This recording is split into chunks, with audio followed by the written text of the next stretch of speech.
विधानसभा निवडणुकीच्या प्रचाराला अवघे 5 दिवस उरलेले आहेत। पंतप्रधान मोदी राहुल गांधींच्या त्यामुळेच आज राज्यात सभा होत आहेत। पंतप्रधानांचा राज्यात प्रचाराचा आज अखेरचा दिवस असेल।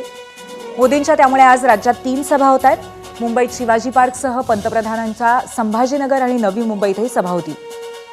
तसंच राहुल गांधी आज महाराष्ट्रात 2 सभा घेत आहेत। राहुल गांधींच्या आज नंदुरबार नांदेडमध्ये जंगी सभा होणार आहेत।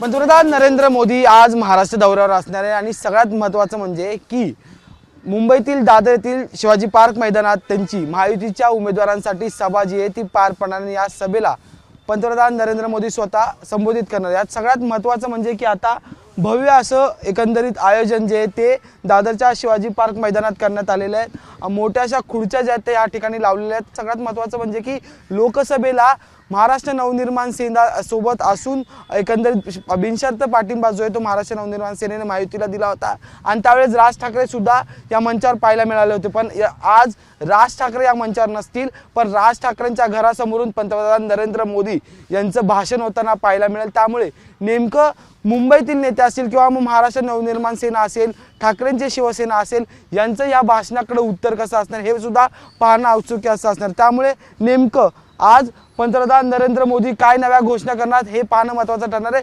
दुसरं म्हणजे की महायुतीचे जे उमेदवार आहेत त्यांना नवं कानमंत्र पंतप्रधान नरेंद्र मोदी काय देणार आणि ही आजची पंतप्रधान नरेंद्र मोदी यांची महाराष्ट्रातली शेवटची सभा असणार। त्यामुळे या सभेतून या महाराष्ट्राला नवं काय विजन दिलं जाणार हे सुद्धा पाहणं महत्त्वाचं ठरणार आहे। व्हिडिओ जर्नलिस्ट अजित कदमसह मी अजय माने, एबीपी माझा, मुंबई। एबीपी माझा, उघडा डोळे बघा नीट।